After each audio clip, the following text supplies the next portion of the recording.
Hi. என்னோட girl baby pregnancy டைம்ல எனக்கு என்ன மாதிரியான சிம்டம்ஸ் இருந்தது, அதை வச்சு எப்படி நம்மளுக்கு பாப்பா தான் பிறக்கும் அப்படிங்கறத கண்டுபிடிச்சேங்கிறத சொல்ல போறேன். வேற ஒண்ணுமே இல்லைங்க, ஒரு 3 விஷயத்தை வச்சுதான் நம்மளுக்கு பாப்பா தான் பிறக்கும் அப்படின்னு நினைச்சேன். என்னன்னா, நம்மளுக்கு வந்து அந்த ஏர்லி பிரெக்னன்சி டைம்ல வந்து ஒயிட் டிஸ்சார்ஜ் ஆகும்ல, அது வந்து எனக்கு வந்து கேர்ட் மாதிரி தான் டிஸ்சார்ஜ் இருந்தது. தயிர் போலதான் இருந்தது. வெள்ளையா ஒயிட் கலர்ல நல்ல தயிர் மாரி எனக்கு டிஸ்சார்ஜ் இருந்தது. இன்னொன்னு வந்து எனக்கு வயிறு வந்து பெருசாவே பானை மாரி இருந்தது. இங்க நல்லா அகண்டு இப்படி பானை மாரி பெருசாவே தான் இருந்தது. கீழே இறக்கமெல்லாம் இல்லை, மேலேயே தான் இருந்தது. இன்னொன்னு எனக்கு வெயிட்டாலாம் ஒண்ணுமே தெரியல. இன்னொன்னு அப்புறம் என்னன்னா, எனக்கு வந்து ஒரு டியூ டேட் கொடுத்துருப்பாங்கல்ல, எனக்கு அந்த டேட் வரைக்குமே எனக்கு பெயினே வரல. அதாவது ஃபேக் பெயின் இருந்துட்டு இருந்தது.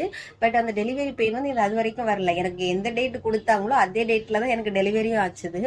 ஸோ அதனால டேட் கிட்ட வர வரையே கன்ஃபார்ம் ஆயிட்டு, சரி நமக்கு பாப்பா தான் பிறக்க போகுது அப்படின்ட்டு. அதே போல டெலிவரி வார்டுலயுமே பாப்பா வந்துருன்னு சொல்லிட்டே இருந்தோம். எங்களுக்கு நாங்க நினைச்ச மாதிரி எங்க குட்டிமா எங்களுக்கு வந்துட்டாங்க.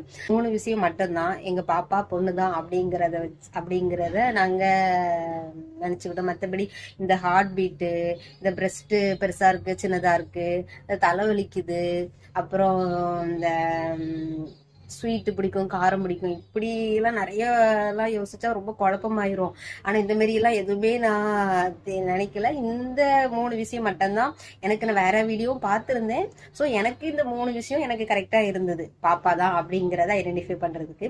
ஓகே, நெக்ஸ்ட் ஒரு வீடியோல பாய் பேபிக்கு உள்ள சிம்டம்ஸ் என்னன்னு சொல்றேன். இந்த வீடியோ பிடிச்சிருந்தா லைக் பண்ணி சப்ஸ்கிரைப் பண்ணி சப்போர்ட் பண்ணுங்க. பாய். உங்களுக்கு எப்படி கேர்ள் பேபிக்கான சிம்டம்ஸ் இருந்தது அப்படிங்கிறதையும் கமெண்ட் பண்ணுங்க. பாய்.